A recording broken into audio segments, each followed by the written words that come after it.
You wanted the best. You've got the best podcast. The hottest podcast in the world. The Chris Voss Show, the preeminent podcast with guests so smart you may experience serious brain bleed. The CEOs, authors, thought leaders, visionaries, and motivators. Get ready. Strap yourself in. Keep your hands, arms, and legs inside the vehicle at all times, because you're about to go on a monster education roller coaster with your brain. Hi, folks. Now, here's your host, Chris Voss. There you go, ladies and gentlemen. There, lady sings, and that makes it official. Welcome to the big show. We certainly appreciate you guys being here. As always, the Chris Voss Show is the family that loves you but doesn't judge you, at least not as harsh as your mother-in-law, because, I don't know, she just never liked you anyway. She wanted her daughter to marry Bob, because Bob, went on to that illustrious career of being a real estate agent or something, and you're still, I don't know, you're developing, but, work at it. And that's why you listen to the Chris Voss Show, is you can be better to impress your mother-in-law someday, or not, one of the two. I don't know, just make it up as you go along, Chris. Anyway, guys, we have an amazing author on the show, and damn it, we always have amazing authors for 16 years, 2,000 episodes. When have we not?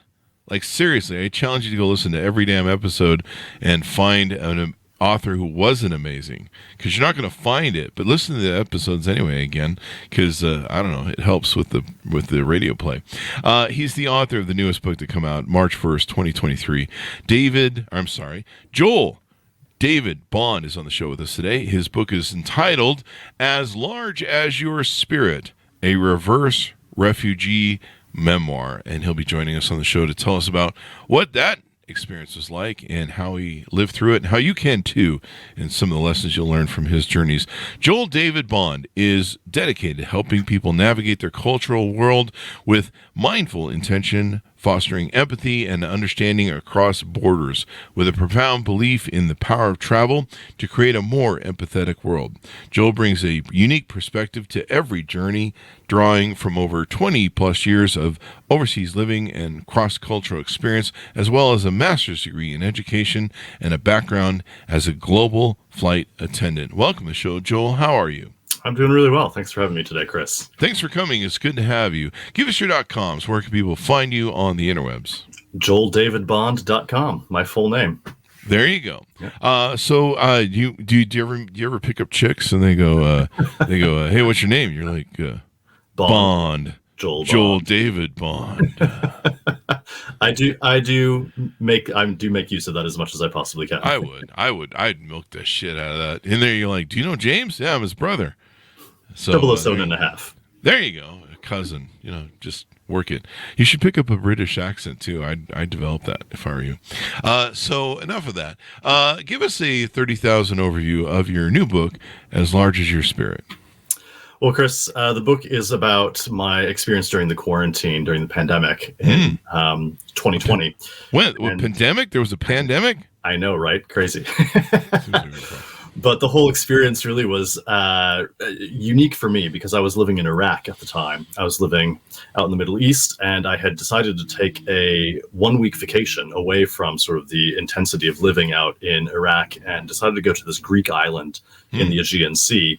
When I landed on the island, within 24 hours of being there, the World Health Organization used the words global pandemic, and all the borders fell. The borders were closed. Wow. It was just like a crazy toppling of dominoes. And what was going to be a 1-week vacation was just my carry-on bag on a Greek island was dragged out into five long months. Oh, wow. So don't speak Greek. I didn't know anybody. I was trapped and isolated alone on this island, a little bit off grid. And it was then partway through, as restrictions started to lift, that I learned that there was a refugee camp on the island. And they were filled with refugees from Iraq, Syria, Afghanistan, all these places where I had lived and visited.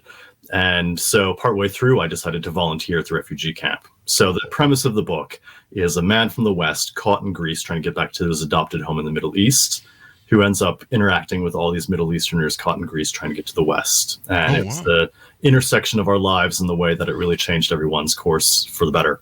Wow.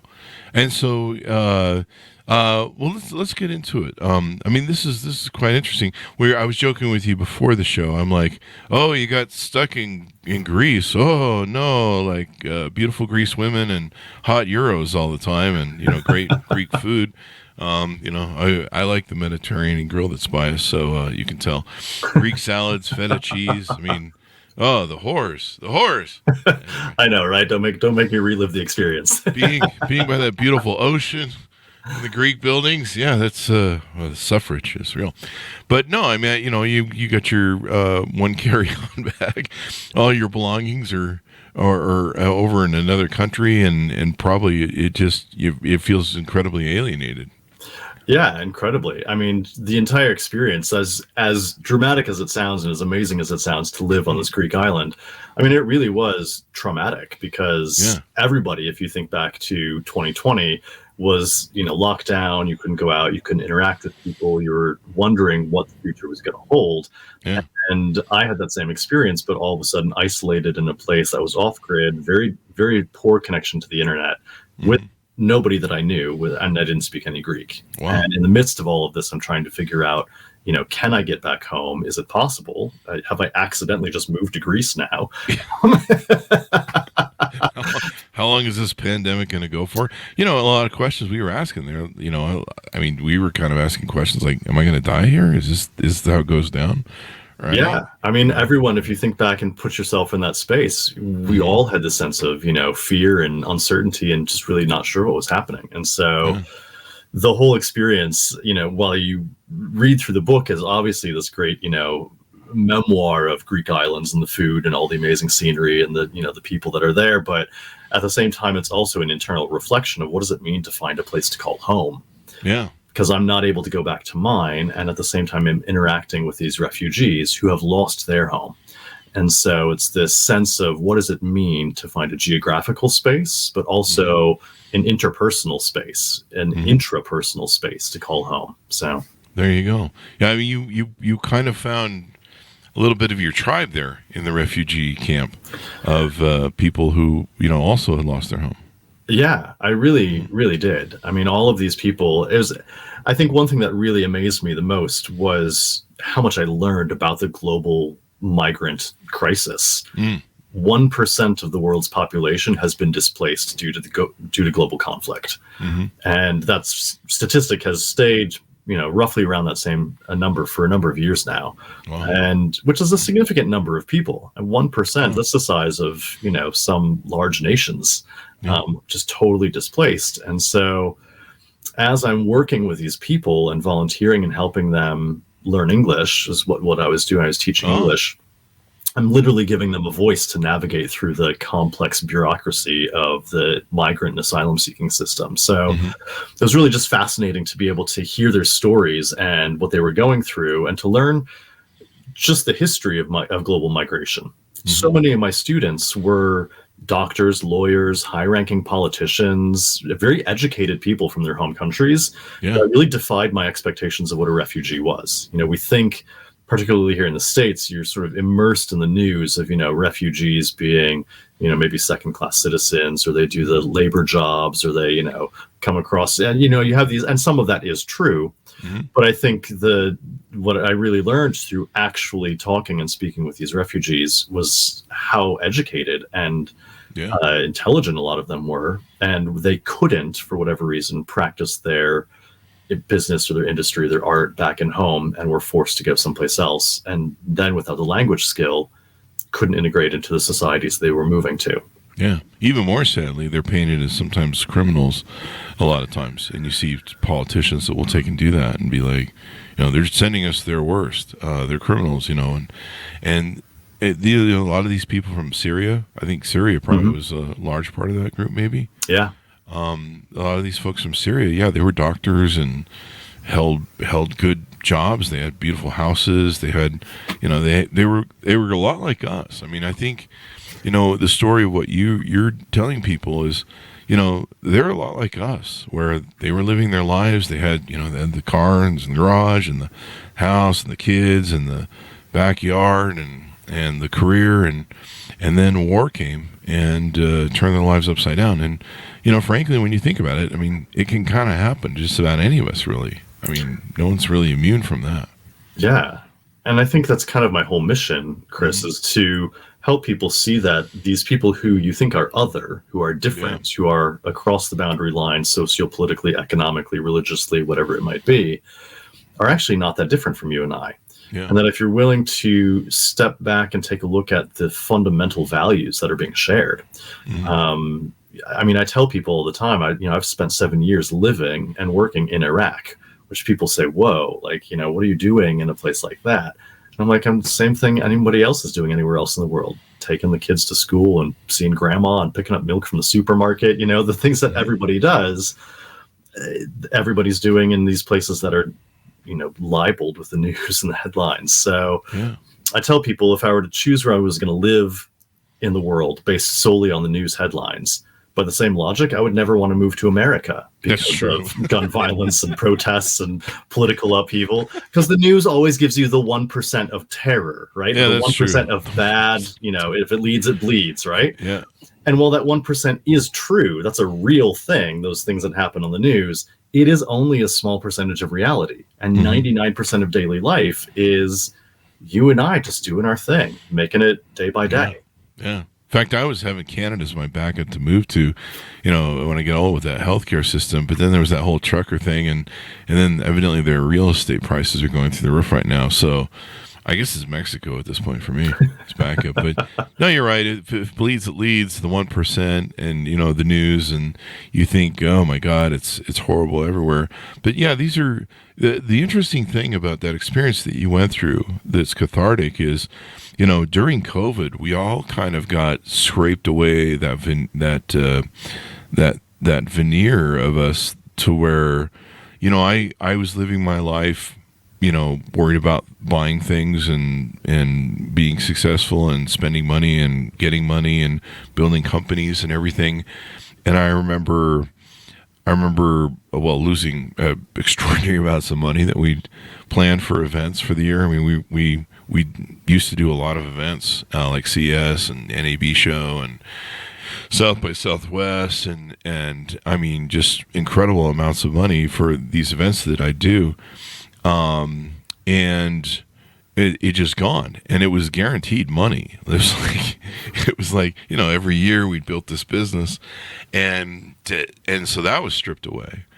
And then you're like, what do we do next? And it kind of turned us all into immigrants a little bit when it came down to it. Maybe not.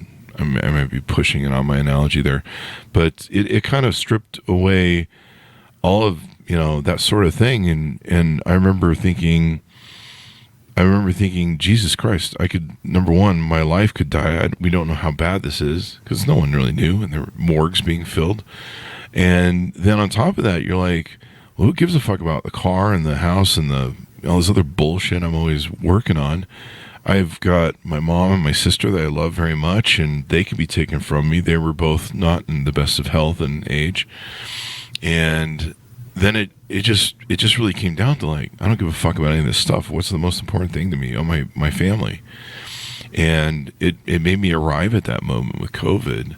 And I imagine a lot of, that's almost kind of the experience of a refugee. A lot of your stuff gets torn away from you and doesn't matter anymore. Your identity. Yeah. I mean, I don't think you're terribly off with the analogy. I mean, that's part of what I address in the book is the concept of how I'm living this life on this Greek island, away from home, not able to return, having lost my community. And while I come from a place of privilege, I was there on vacation, basically, I had the means and I wasn't forced out of a home.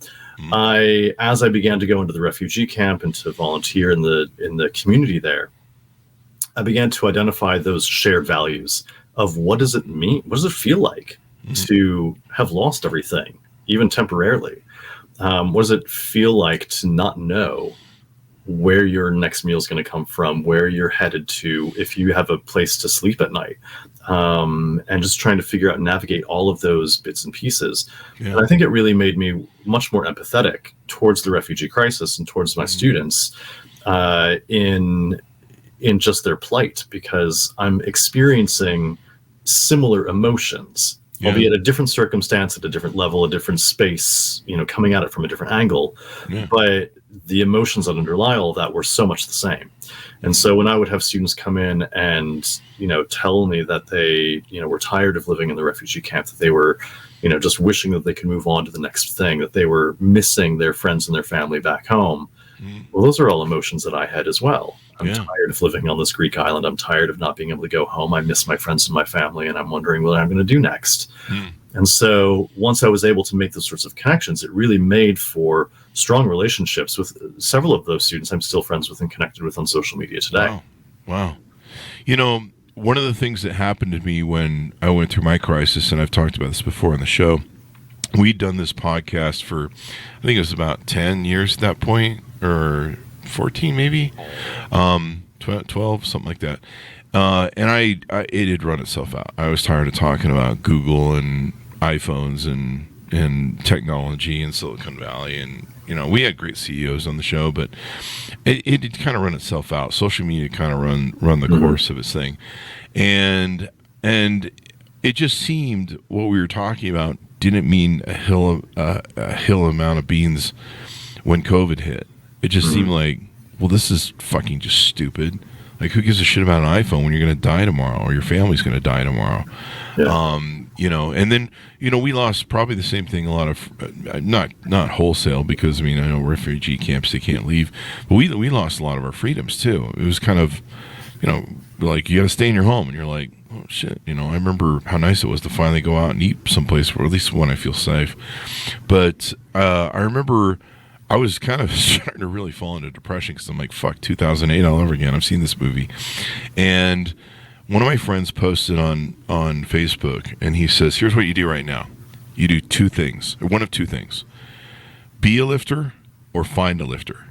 And that's what you do right now. This is what you do in this moment. And so I think it's interesting what you did is, you had the experience of being in a moment of loss and transition, I guess, but you didn't know how long that transition was going to take place, and you decided to be a lifter in that moment. Yeah, I think overall the full experience, I needed something to do with my time that felt productive, that felt like I was doing something meaningful. And like you said, COVID hits, and all of a sudden you're like, well, who really gives a rat's ass about the latest model of, technology that's coming out? Or, all of a sudden you sort of, the veneers stripped away, and you began to realize, all of us, what really was valuable and what was just fluff. Yeah. And as the volume got turned down on the external noise of the world, and the volume got turned up on your own internal world, I think we all began to dial in a little bit more closer to the sorts of things that were meaningful and important to us.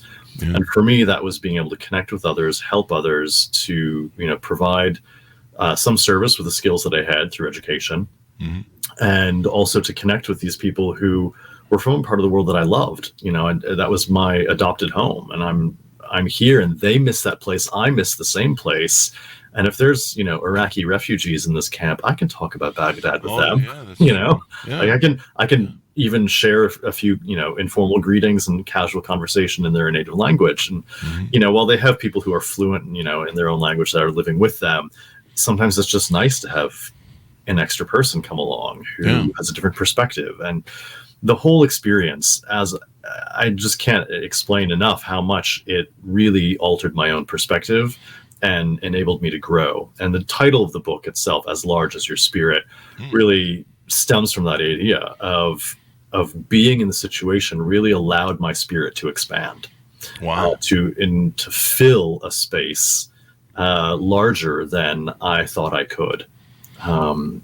It's this very expansive moment, this expansive experience. Isn't it interesting how good it is for us when we go from whatever it is we're doing to moments of gratitude, or a gratitude sort of stage where, and then we give back in those moments. Isn't it interesting how that can change us and make us better and improve the quality of our life? I remember when I first decided that I was going to go and volunteer at the refugee camp. It was about 2 months into the whole ordeal on the island as local restrictions started to lift, and I would take the bus across the island It's about an hour-long bus journey across through the mountains to the other side of this island. And I remember thinking, why am I doing this? Like, this is costing me money. This is costing me time. I have no income right now because everything's been put on pause. Mm-hmm. And yet I had this just compulsion. It was this drive to go and do this because, well, one, what else was I going to do? Sure.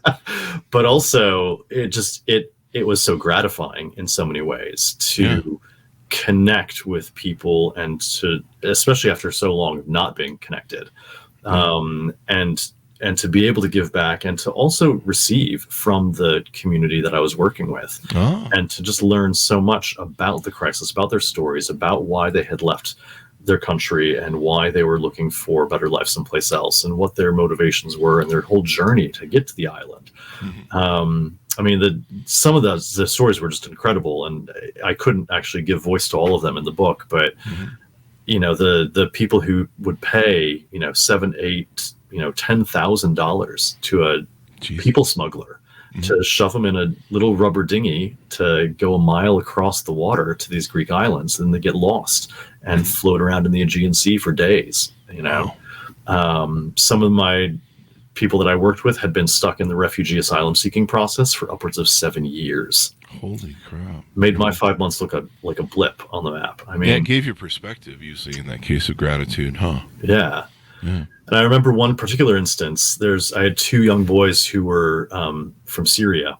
Mm-hmm. They were about 18 years old, I think, and they'd been sort of stuck in the system for a couple of years at this point, and had traveled through Turkey, hitchhiked across Turkey, basically, paid their money to these people smugglers, got across on the boat to the island, and then ended up in this refugee asylum seeking camp, which was, I mean, the conditions, Chris, I can't even begin to tell you. I mean, it's just abysmal, just the conditions that these people live in this camp.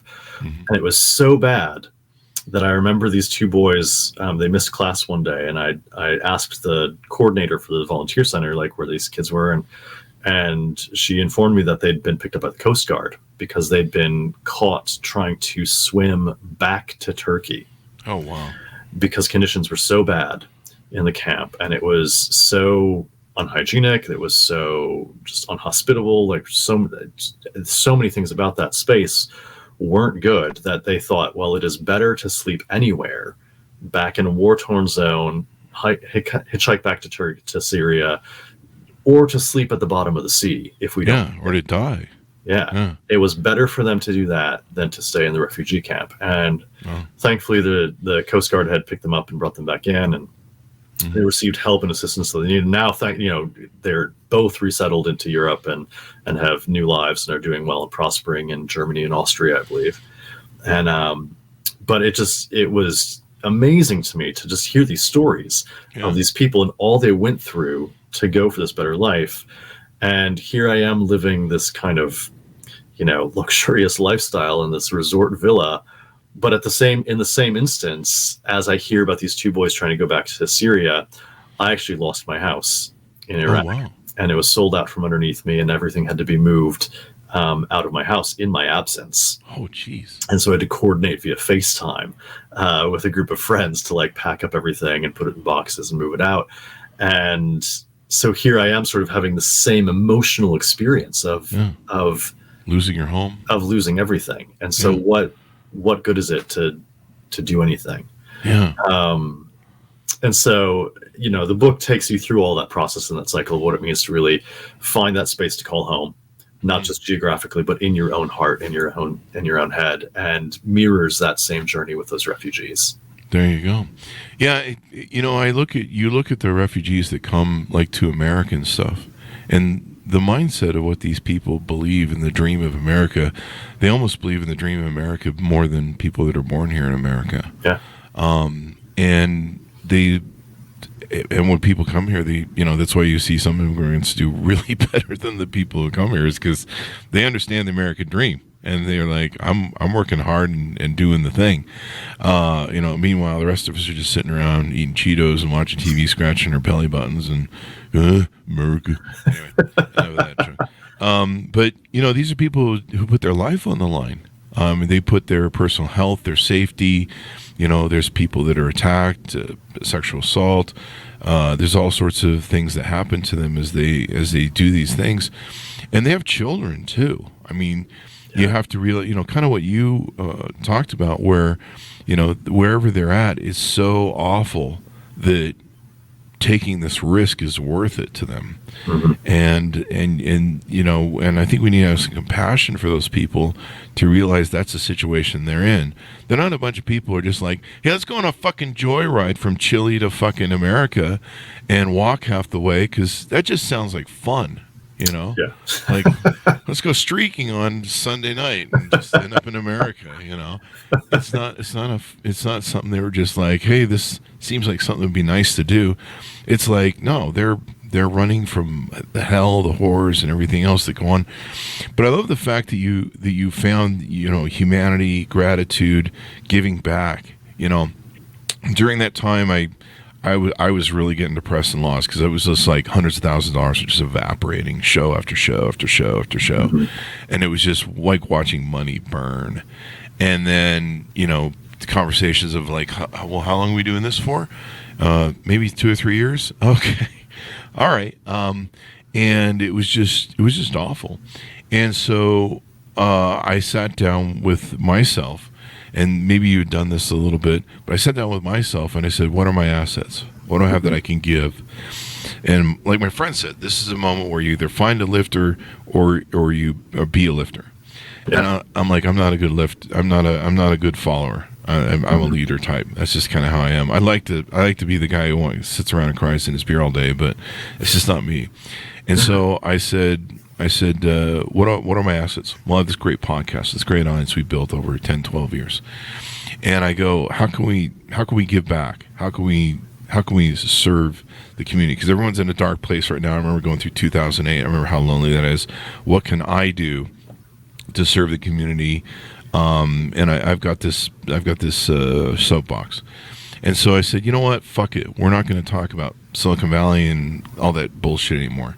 We're going to have authors on. We're going to talk about books. We're going to talk about education. We're going to talk about inspiring how to change the world, how to fix the world. I remember my episodes back then. I was trying to talk people through how I got through 2008, how you could be an entrepreneur, how you could maybe figure out how to do things. And I was coming up with ideas that people could try and do that I was seeing people do. Like there was some people really inventive as entrepreneurs, and they decided to be grocery delivering people. So they were helping old people that couldn't get out or that didn't want to get out because of the risk to them, and helping them go do groceries and stuff like that. And so that's what it became. And we opened up the scope to where we started having all these great book authors like yourself on the show to talk about anything and everything. So, we've got romance novels, the politics, and everything, but all sorts of stories and cathartic moments and things you can learn about people. And for the first time in all the companies I owned and everything I've invested, everything I've ever done in life, I found a business that I love. Mm-hmm. And the passion that I love in doing the podcast. And I fell in love with something for the very first time in 50 years of my stupid life of owning companies, dozens of companies. People would be like, hey, it's good that you do what you love. Like, I don't love any of this other side that makes money, and I'm the CEO. And so being able to talk about things that have an impact on life, that can change people's worlds, to me, that just has become the biggest boner in the world of doing all this. And yet, kind of when you think about it, you may be in the same place and feeling where you're at in life and what you're doing now. It's kind of like we had to hit that bottom to find ourselves. Yeah. I think you end up being able to provide your biggest strengths born out of your own broken weakness. That's well said. And put that on a shirt. I should. Put some coasters out there or whatever, couple bumper stickers, There you go. Cheesy wall art from Hobby Lobby, whatever it is. Etsy. But yeah, I really do believe that. Like once you're broken open, once you've reached that moment of broken weakness, mm-hmm. It's from that you're able to rebuild and give back to the world some of your greatest strengths. Broken bones heal back stronger, than they were before. And I think the same thing goes for our own mental capacity and our own emotional capacities, is that when you find yourself really broken internally, it's from that space as you learn. And, you obviously have to go through a healing process. Like, it doesn't just happen automatically. But as you work through that healing process, you then can turn around and give back to people who are in, earlier iterations of yourself, basically, and help them move along that same journey. Yeah, I mean, we lost all of our revenue streams pretty much for the most part. I mean, we still had some of our smaller revenue streams, but we lost our big money. And I remember just sitting there on the podcast going, "Well, fuck it. I don't know how this is gonna all turn out, but we're gonna do a podcast today, and we're gonna try and make people smile. We're gonna try and make people laugh. And even though I want to go cry half the time, and I mean, you listen to a few shows, and I'm cracking. I can't hold it together. I'm trying to give people ideas. I'm trying to give people things that they can lift, and I'm trying to be a lifter, and I'm cracking while I'm doing it.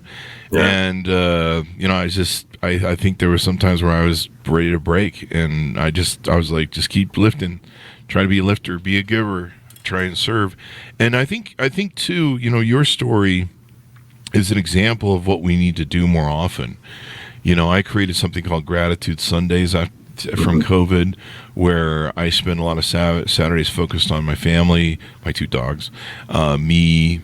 I focus on the gratitude that I have for life. Yeah. It just seems like when we give back, when we try and be in that spirit of giving, it just opens up a better part of us. Yeah. I think, you've really touched on something there. The owner of the villa where I was trapped in Greece, when I first arrived, it was very Bates Motel. They weren't open for the season yet. And it felt like I was walking into like this horror film, like barren skeletal trees with like skittering brown leaves across the pavement with the paint flaking off the buildings. It was just like they hadn't renovated yet for the summer season, because I arrived in early March. One of those places where you don't go in the shower, basically. Yeah, right. But the owner of the whole site was actually really really warm and welcoming. And early on, I was the only guest for 4 out of the 5 months that I was stuck there.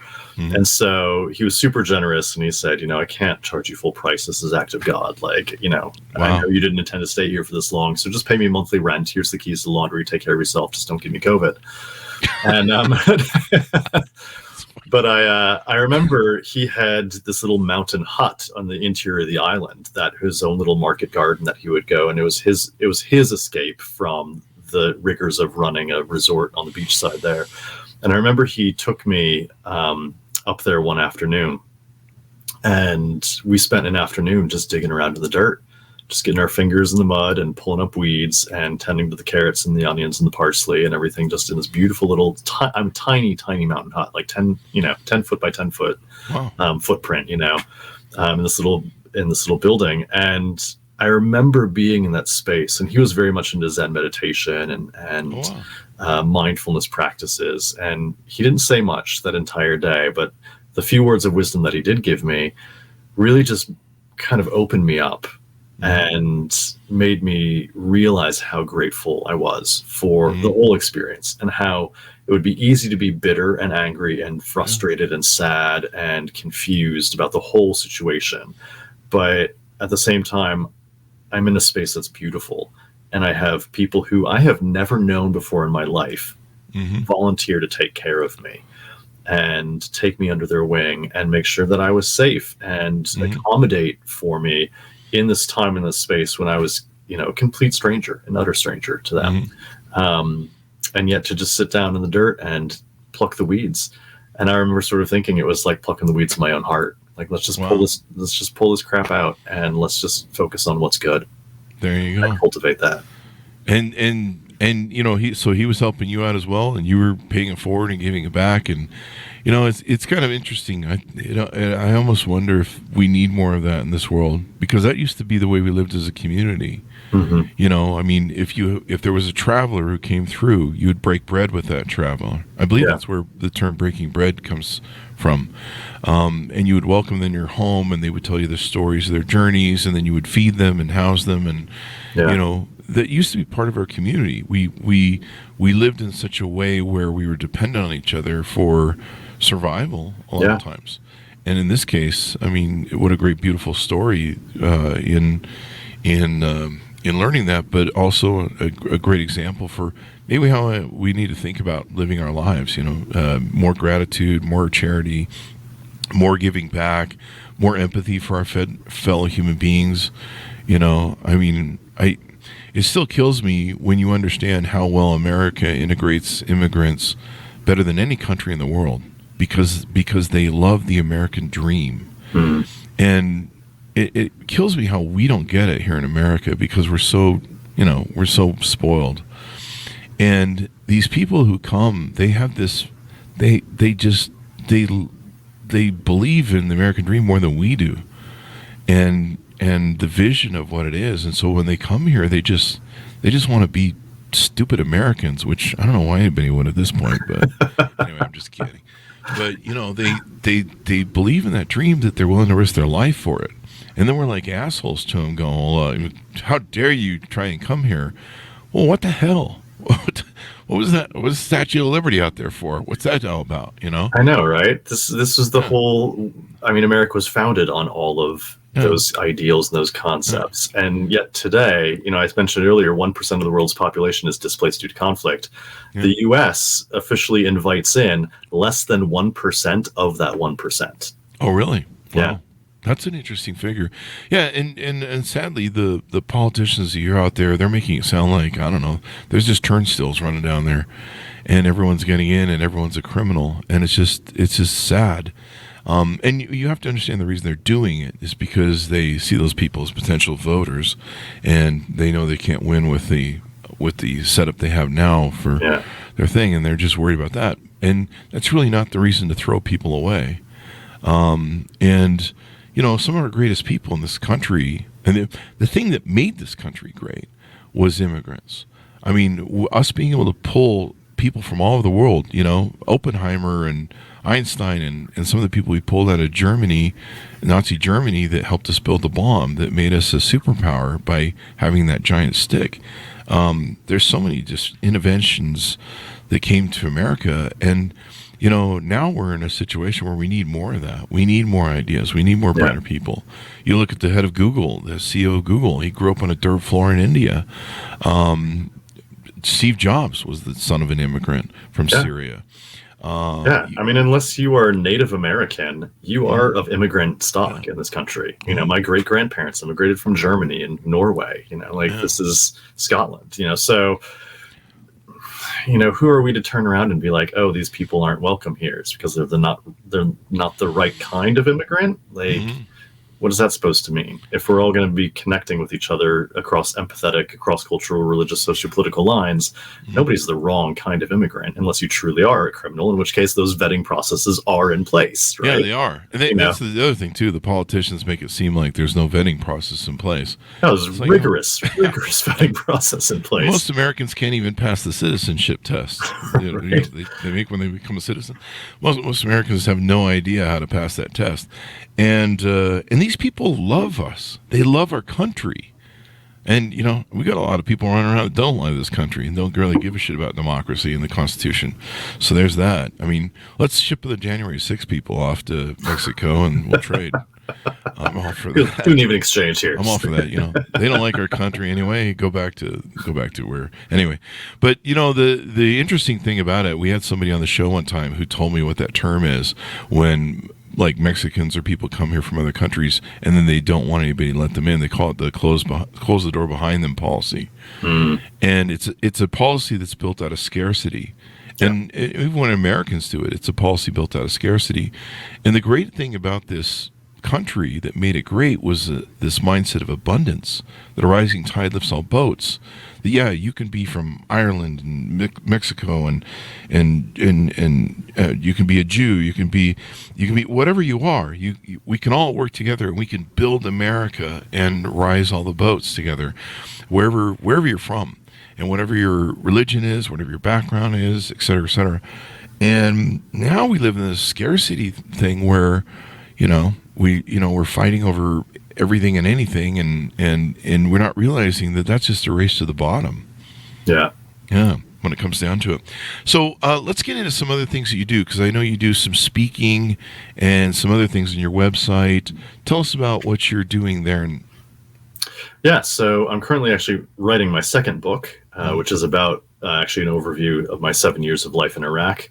And then I do some public speaking around the Kansas City area at the moment where I'm based, going around to various organizations, talking about cross-cultural awareness and empathy and helping people understand what it means to just connect with people who might be different from you. And then I've also done some travel in the past, so done some tour guiding and travel itinerary arrangements for people to help them actually immerse themselves in cultures where they wanted to go. And so I've taken people on tours through Iraq and Turkey and Poland, Germany, Denmark, Norway, UK, France, so Morocco, taking people all over the world and basically help them integrate across culturally and connect with people, share meals with families that are local there and understand what it means to connect across cultures. So that's the majority of what I've been doing. And then I also work in education. So when I'm not sort of based in one location here in the States, I tend to be living abroad overseas someplace, working in international private education. There you go. You are the great bridger of getting us to understand each other on a national scale. I mean, some of those places sound highly and extremely dangerous, like France. Have you ever seen what the farmers are up to over there when they throw a fit? They're like spraying feces on every government building. It's pretty. I mean, the mold in the cheese alone is enough to kill you. So that's true. That's true. If you eat enough of it, I'm wearing half of it right now. I've tried to jump off a cliff eating their cheese, but it's good. And their coffee is good too. But no, it's great that you're bridging these gaps. So, who usually works with you? Is it individual people? Is it corporate sponsors putting on these associations? How does what sort of client base are you looking for out there? Mostly individuals. So small groups and individuals for touring and traveling, and then for my presentations, it can be. I've done a lot of church groups, NGO groups, community gatherings. Interfaith dialogue groups I've done. So anything that's an organization, Rotary clubs, that kind of thing. Have done a lot of that public speaking just to get the message out to the community on what it takes to connect. There you go. You sound like Anthony Bourdain 2.0. I like that. Excellent. I like that. I'll take it. There you go. I used to love watching Anthony Bourdain, and somebody explained to me years ago the breaking of the bread and the importance of yeast and having leavened bread and being able to share that with a stranger, and how we used to get to know people over dining. Yeah. And so when you would watch Anthony Bourdain, go to different cultures and places and find this human bond between each other, I really enjoy that. I do that now with meetup groups that I have for like singles and stuff. We have like luncheons and dinners and meetups, and part of my podcast is there's 2 to 3 people a day I meet on here and make friends with, like yourself, that just wisen me and expand my mind, and I love it. And although maybe we should break bread on the show, maybe we should all eat while we're doing the show.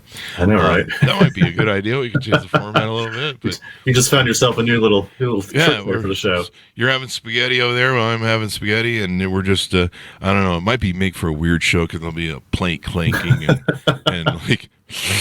What's that popular Korean trend where you watch other people eat their noodles? Mukbang or bang or something like that. Yeah. I think we have a whole new YouTube thing going on here. Here we go. We're all just getting fat watching the show. And people are talking with their mouth full. Anyway, yeah, maybe we do have an ASMR show going on. I don't know, whatever. Mukbang. But it's learning the importance of sitting down together in a human setting of having empathy and seeing that we're human beings is so important. This world that we live in now is so disconnected from 2D screens and watching each other through social media. We have no idea who each other is. Yeah.